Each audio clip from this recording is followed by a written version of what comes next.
መያያዙና የባንዳ አሳሰብ ያላቸው ሰዎችን ፖለቲከኛ ነን ስለሚሉ ኢትዮጵያ ውስጥ ከጠላት ጋር ለመተባበርና ለማወቅ እድል የሚሰጥ ሆነ። ከፍተኛ ፈተና ነው ያለው።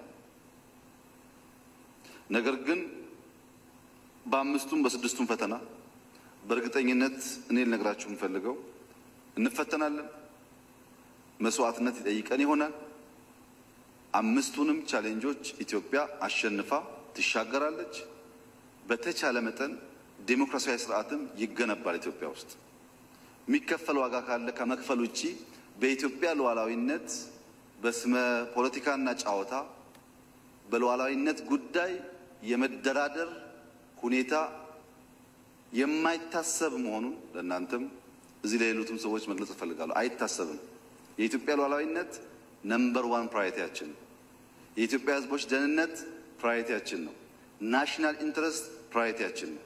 ከሁሉም ኃይል ጋር በሰላም በንግግር በድርድር መፍታት እንፈልጋለን። ከሁሉም ኃይል ጋር ከማንም ጋር ቢሆን ጦርነትና ግጭት አንፈልግም። ገፍቶ ከመጣ ግን ለዛ ዋጋ ከፍሎ ሀገርና ትውልድ የማሻገር ልምዱም ብቃቱም ዝግጁነቱም ስላለን ብዙ የሚያሰጋ ጉዳይ አይደለም።